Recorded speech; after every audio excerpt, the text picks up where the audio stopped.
আসসালামু আলাইকুম প্রিয় আপু ভাইয়ারা, কেমন আছো সবাই? সবার জন্য অনেক অনেক ভালোবাসা। এই যে আমার বেশি হওয়া বেটার আমি রেসিপি করছিলাম যখন, তখন তো একটু বেশি হয়েছিল, রেখে দিছিলাম ফ্রিজে যে পরে একটা রেসিপি করে খাওয়া যাবে। এইখানে আম আসছিল, তো ডিম আসছিল, সব কিছু মিলিয়ে আর কি আটা চালের গুঁড়ি সব কিছু মিলিয়ে একটা বেটার বানাইছিলাম। তা দিয়ে একটু নাস্তা বিকেলবেলা করে নিব আর কি, সুন্দর একটা নাস্তার রেসিপি হয়ে যাবে। ফেলে না দিয়ে এইভাবে একটা রেসিপি করে নিতে পারো, যেটা আর কি সবাই পছন্দ করবে। এমন কি কোনো মেহমানকেও যদি এইভাবে একটা রেসিপি করে তৈরি করে দাও, তাহলে কিন্তু রিকোয়েস্ট করবে যে কিভাবে বানালা, আবারও বানাতে রিকোয়েস্ট করবে যে আবারও খাবো এরকম নাস্তা। নাস্তা যদি প্রতিদিনই এইরকম হয় তারপরেও তো মানে মুখ ফিরবে না, মন ভরে খাওয়া যায় আর কি বিকেলবেলা এরকম নাস্তার রেসিপি। আর কি ঝটপট 5-10 মিনিটে যে নাস্তাটা করা যায়, এরকম যদি আমরা একটু গুলে ফ্রিজে রেখে দেই বেটার বানিয়ে, তাহলে কিন্তু ঝটপট আমরা বিকালে যখন তখন বানিয়ে একরকম নাস্তাটা করে নিতে পারি। এই তো আমি প্রথমে তো একটু ঝাঁকিয়ে নিলাম, বোতলে ভরার আগেও তো আমি ভালো করে ঘুটে নিছি। এই তো এইভাবে আর কি তাওয়াতে দিয়ে একটু সুন্দর করে ঘুরিয়ে ঘুরিয়ে পিঠা আর নাস্তা তৈরি করে নেব। বাচ্চা আমার মেয়ে দেখে তো হাসতে হাসতে যে কি রেসিপি বানাইছো, এটা ধরলে তো মালার মতো উঠে আসে। আমিও পরে হাসছিলাম যে না, এরকমই একদম নরম সফট, একদম তুলোর মতো, মুখে দেওয়া মাত্রই মিলিয়ে যায়। আর ধরে আমার মেয়ে হাসতেছিল যে এত নরম, এত তুলতুলে। আমি বললাম যে খাও, খাইয়া দেখো, অনেকটাই টেস্টি, একটা খাইলে আরেকটা খেতে ইচ্ছা করবে। এই তো প্রথমটা দেওয়া তো আমি দেখাইলাম না, দিয়ে ফেলছি, পরে মনে ছিল না।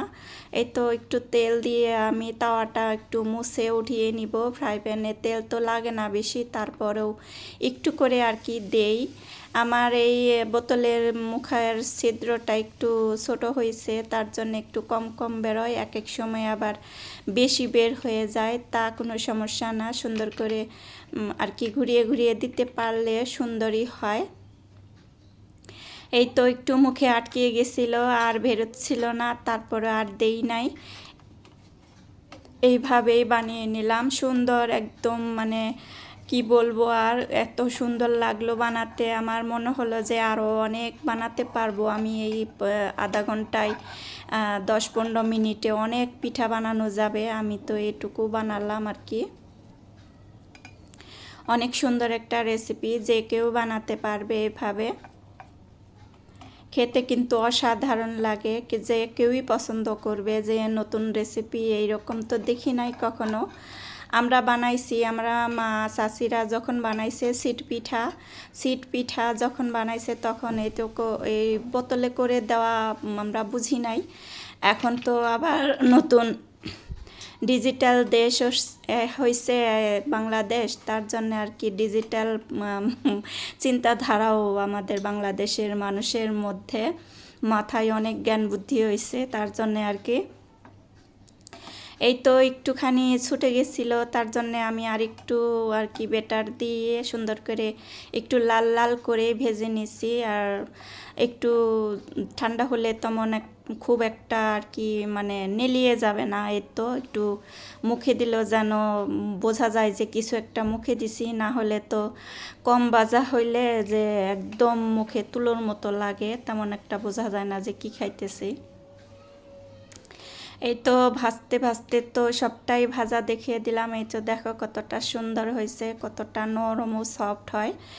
একটুখানি মানে 2-3 সেকেন্ডের ভিতরে এত সুন্দর পিঠা তৈরি হয়ে যায়। এই তো সুন্দর করে উঠিয়ে নিলাম, এটা উল্টিয়ে পাল্টিয়ে আমি ভেজে নিছি। এইভাবে করেই সবকটা ভেজে নিব। এখন পর্যন্ত যে যে আসো আমার ভিডিওতে, একটা লাইক দিতে ভুলে গেছো, প্লিজ আপু ভাইয়ার একটা লাইক দিয়ে দিও। সুন্দর একটা রেসিপি ট্রাই করলাম, ছবির মতো হয় না, তারপরেও ট্রাই করছি যে প্রায় একরকম আর কি হয় যেন, সেই দিকে খেয়াল রাখছি। এই তো আস্তে ধীরে আর কি শিখতে শিখতে তো অনেক কিছু হয়। এই তো সুন্দর হচ্ছে, শেষের দিকটা অনেকটাই সুন্দর হয়েছে, একদম সেই মানে দেখলে মন চায় যে একটু খাই দেখি কেমন লাগে, এরকম আর কি। দেখতে সুন্দর হলে কিন্তু খাইতেও ভালো লাগে।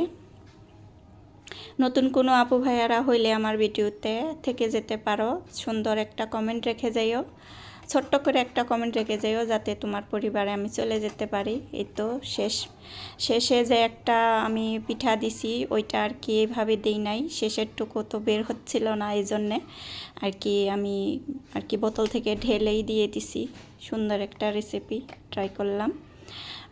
শেষ পর্যন্ত তো দেখতে থাকো, দেখতে দেখতে ভালো লাগতে পারে। আজকে এই পর্যন্তই ছিল ভিডিওটা। এই তো শেষে যে আমি এটা ফ্রাই প্যান যে কেক বলে ওইটার মতো করে দিয়ে দিছি। কাঁঠাল দিয়ে পিঠা, আম দিয়ে পিঠা, তারপরে তালের রস দিয়ে পিঠা, যে কোনো কিছু দিয়েই হয় কেন অনেকটাই ভালো লাগে। সে দেখতে সুন্দর হলে কিন্তু খেতেও ভালো লাগে। এই তো দেখো একদম নরম সফট, একবারে মানে কি আর বলবো, তুলোর মতো। আমার তো অনেক বেশ ভালো লাগছে, আমি বেশিরটা খেয়ে নিছি। বিকেলবেলা যেরকম আর কি নাস্তা খাইতে বসলে তো মনে হয় না যে আমি নাস্তা খাইতেছি, আমি মনে হয় যেন আমি পেট ভরে খেয়ে নেই, এরকম লাগলো। অনেক অনেক সুন্দর হয়েছে, নিজেরটা নিজেই বলতেছি। সবাই কমেন্টে জানিও যে কীরকম হয়েছে আজকের নাস্তার রেসিপি। ভালো লাগলে লাইক দিও, আর ভালোবাসা রইল সবার জন্য। আল্লাহ হাফেজ।